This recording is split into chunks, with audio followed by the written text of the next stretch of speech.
This video is not AI generated, but if it was, under the government's new IT rules, I would have to disclose that very clearly, very prominently through a banner, maybe something like this. Why? That's the first bit of news that I'm going to cover in this week's news roundup. Stick around. This is, after all, the only weekly tech news roundup you need to stay informed about tech in India. Why should you stay informed? Well, it's pretty obvious.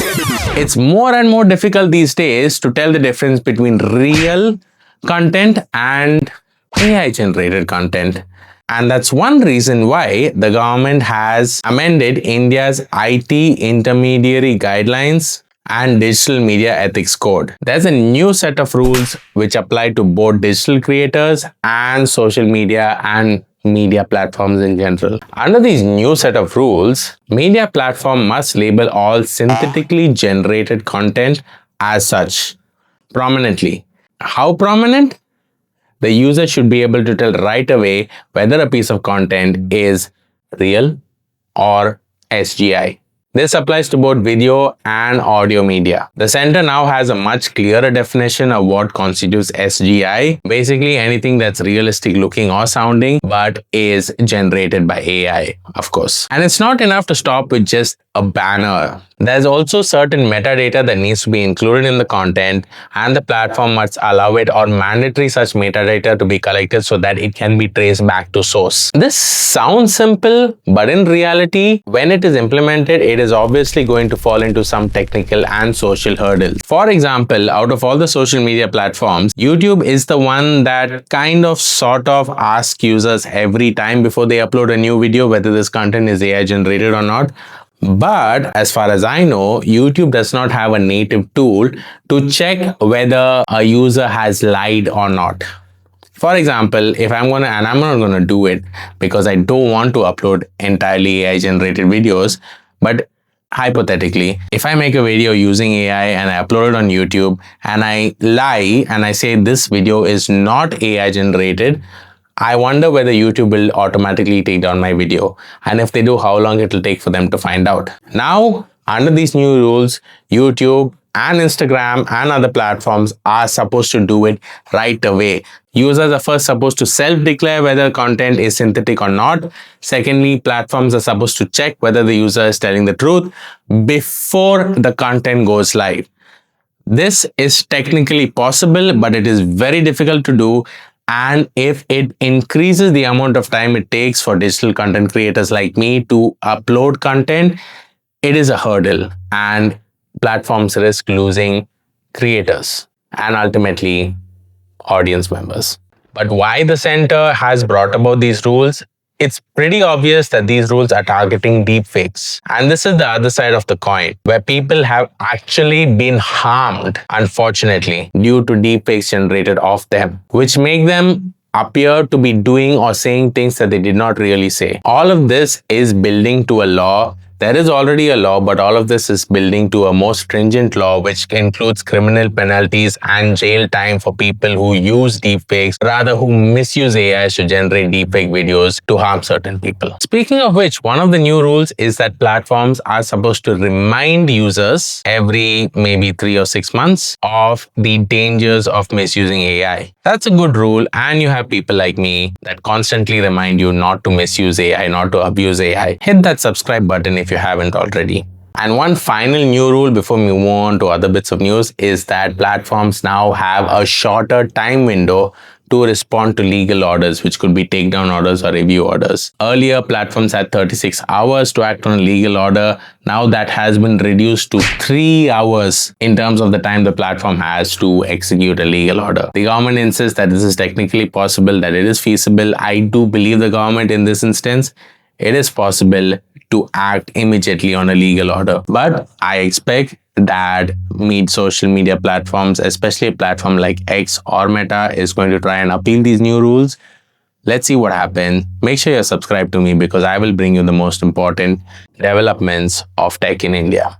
Moving to Bangalore, global phone giant Nothing has opened its first flagship store in India, in Bangalore, in Indranagar, and this is Nothing's second store globally. So Nothing, the phone brand, is headquartered in London. They have a physical flagship store in London, and after that, they've opened only one more store this week in Bangalore.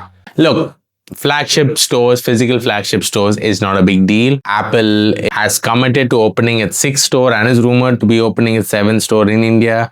Oppo, Xiaomi, all of them have their own flagship stores all over the country. But Nothing CEO Carl Pei put out an Instagram reel giving a tour of the office.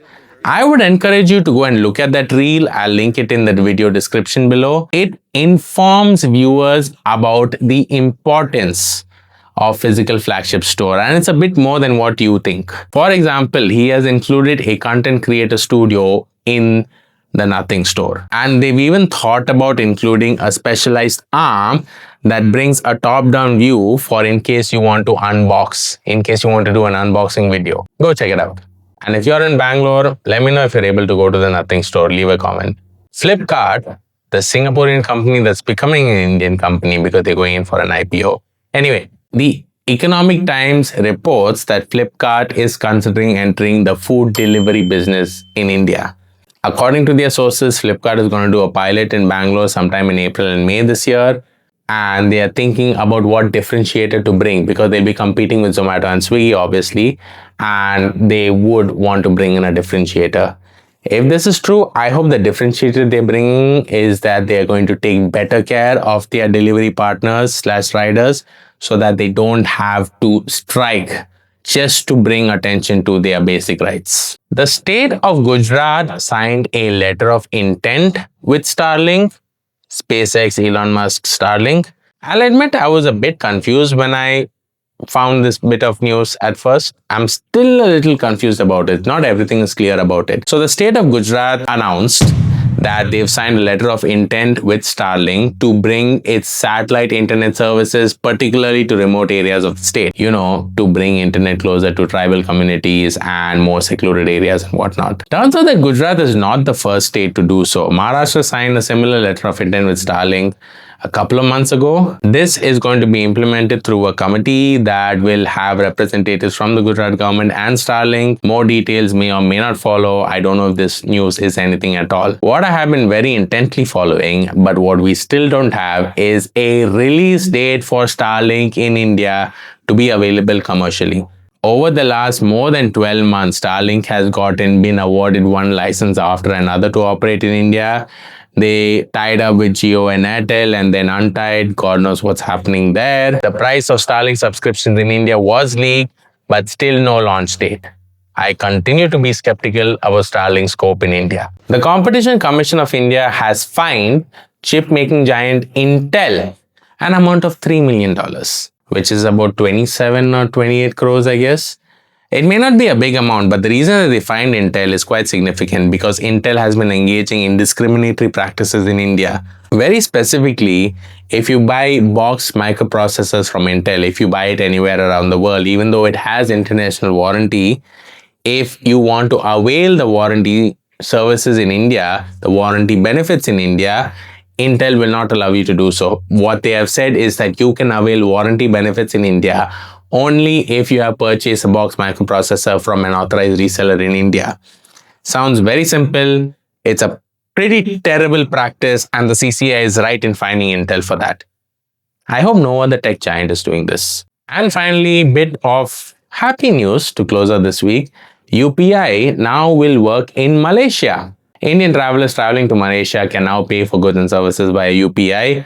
That's thanks to an agreement between the NPCI and Malaysia's payments network, PayNet. UPI will work through Malaysia's national standard for QR codes. Malaysia becomes the 10th country for UPI to officially work. Apart from these 10 countries, there are another 5 countries which have pilot programs going on, including Japan, which was announced last week. Pretty cool. And that's it for now. There is more news. You can go to my website and read the latest posts. Link is in the video description. Thanks for watching. Please leave a comment about what more you want me to cover, what segments you want me to talk about a little more, and if you want me to make bespoke videos. Please make sure to subscribe, share this video with a few more people so that more people like you stay informed about tech in India. I'll see you next week. Bye.